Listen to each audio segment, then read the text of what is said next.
इस्लामाबाद में अफवाहें गर्म हैं कि अपोजिशन जमातों और हुकूमत के माबैन इस्टेब्लिशमेंट की कोशिशों से बर्फ़ पिघलने का आगाज़ हो चुका है, जिसका एक वाज़ेह सबूत वज़ीर-ए-आज़म इमरान खान की जानिब से कौमी असम्बली में अपनी बजट तकरीर में अपोजिशन को इंतखाबी इस्लाहात पर मिल बैठने की दावत देना था।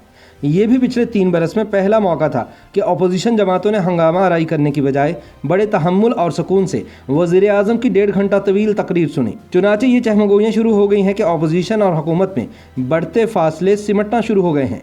अगरचे अपोजिशन इससे इनकारी है, मगर शेख रशीद समेत हुकूमती वज़रा सब एक सफ़े पर होने की नवीद सुना रहे हैं। जहां अपोजिशन फौजी क़यादत की हालिया ब्रीफिंग पर तसल्ली का इजहार इत्मीनान कर रही है, वहीं वज़ीर-ए-आज़म इमरान खान की इस अहम इजलास में गैर हाज़िरी पर तनकीद भी करती नज़र आ रही है। तो सवाल ये है कि क्या सिर्फ फ़ौज और अपोजिशन एक सफ़े पर दिखाई दे रहे हैं? हुकूमत का मौक़िफ़ है कि इमरान खान इसलिए फ़ौजी ब्रीफिंग में शामिल नहीं हुए ताकि अपोजिशन वाले पूरी तसल्ली के साथ फ़ौजी क़यादत की खुशामद कर सकें और ऐसा करते वक्त वो वज़ीर-ए-आज़म की मौजूदगी की वजह से शर्मिंदगी महसूस ना करें। दूसरी जानिब पीपल्स पार्टी के चेयरमैन बिलावल भुट्टो ज़रदारी ने वज़ीर-ए-आज़म इमरान खान को कौमी सलामती कमेटी के इस अहम इजलास में शिरकत न करने पर तनकीद का निशाना बनाते हुए कहा है कि यह ब्रीफिंग अफ़गानिस्तान की बदलती सूरत हाल और इसके पाकिस्तान पर मुमकिन असरात से मुतालिक बहुत अहमियत की हामिल थी। बिलावल भुट्टो के मुताबिक वज़ीर-ए-आज़म की इस इजलास में अदम शिरकत ने एक बार फिर यह बात साबित कर दी है कि वज़ीर-ए-आज़म की अना कौमी मफाद से भी बढ़कर है। ताहम विफाकी वज़ीर बराए इत्तलात व नशरियात फवाद चौधरी ने दावा किया है कि वज़ीर-ए-आज़म कौमी सलामती कमेटी के इजलास में शिरकत के लिए आ रहे थे, लेकिन अपोजिशन लीडर शहबाज शरीफ का स्पीकर कौमी असम्बली को पैगाम गया था कि वज़ीर-ए-आज़म आएंगे तो वो इजलास में शिरकत नहीं करेंगे। लेकिन मुस्लिम लीग नून की इंफॉर्मेशन सेक्रेटरी मरियम औरंगज़ेब ने वज़ीर इत्तलात के इस दावे को मुस्तरद करते हुए सवाल किया कि जब वज़ीर-ए-आज़म इस इजलास में शरीक ही नहीं थे तो शहबाज शरीफ ने मना कैसे किया? मुस्लिम लीग नून के सदर ने किसी को कोई पैगाम नहीं भेजा। उन्होंने मजीद कहा कि फवाद चौधरी साहब के पास कोई सरकारी दस्तावेज़ है जिसमें शहबाज शरीफ ने मना किया हो? कोई सबूत है? शहबाज शरीफ या शहबाज शरीफ के दफ्तर से कोई ख़त किताबत है तो दिखाएं।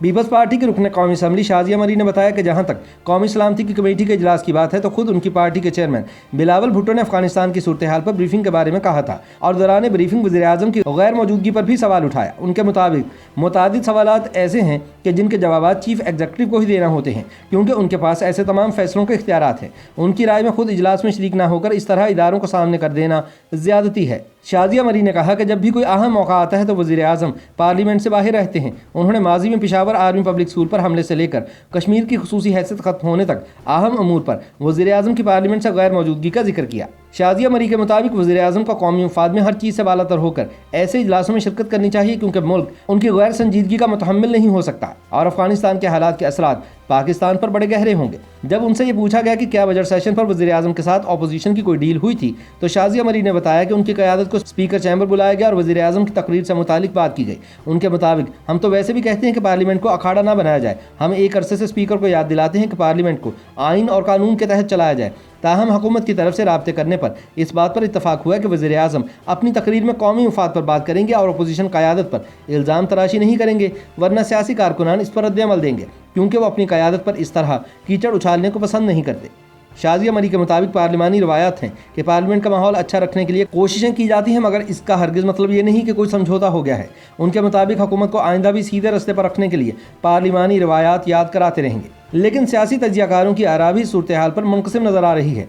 डॉक्टर रसूल बख्श रईस के मुताबिक ऐसा लगता है कि इस्टेब्लिशमेंट ने अपोजिशन और हुकूमत को ये बात समझाई है कि खित्ते के हालात साजगार नहीं और ऐसे में इत्तफाक राय पहले से भी कहीं ज़्यादा अहमियत का हामिल है। उनके मुताबिक हुकूमत और अपोजिशन के मौक़िफ़ में नरमी ज़रूर वाक़ई हुई है। प्रोफेसर रसूल बख्श रईस के मुताबिक पीपल्स पार्टी सिंध हुकूमत तक ही मामलात आगे बढ़ा रही है, जबकि मुस्लिम लीग नून और तहरीक इंसाफ के दरमियान बैकडोर राबितों में यह बात तय पा गई है कि अब हालात को साजगार बनाना है।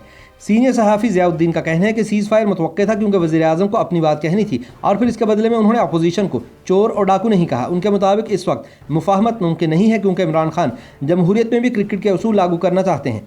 उनके मुताबिक अभी तक इमरान खान उसी ज़हनीत के साथ आगे बढ़ रहे हैं कि अपोजिशन वाले चोर और डाकू हैं और वो उनके साथ नहीं बैठ सकते। सीनियर सहाफ़ी और एंकर पर्सन नसीम जहरा का कहना है कि वज़ीर-ए-आज़म इमरान खान ने खुद कह दिया कि जो कि गैर मामूली बात थी कि इंतखाबी इस्लाहात की जाए। उनके मुताबिक कुछ ना कुछ हालात साजगार ज़रूर हो रहे हैं और अब हुकूमत के रवैये में तब्दीली देखने में आ रही है। उनके मुताबिक ये कहना कबल अज़ वक्त होगा कि अभी हुकूमत और अपोजिशन में दूरियाँ कम हो रही हैं, यह बात मुफाहमत की तरफ आगे बढ़ रही है। उनके ख्याल में माजी में भी कभी अगर कुछ इत्तफाक़ात देखने को मिले तो बाद में पता चला कि वह सब कुछ मुख्तसर वक्त के लिए था।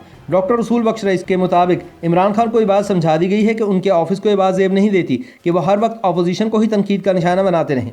उनके ख्याल में बातचीत से हुकूमत और अपोजिशन में मजीद पेशरफ्त मुमकिन है और दोनों आइंदा के लाहे अमल पर बातचीत करेंगे। ताहम उनके मुताबिक मामला शहबाज शरीफ के हाथ में नहीं है और ऐसी किसी भी डील या मुफाहमत की मंजूरी बराह रास्त मुस्लिम लीग नून के कायद नवाज शरीफ ही देंगे।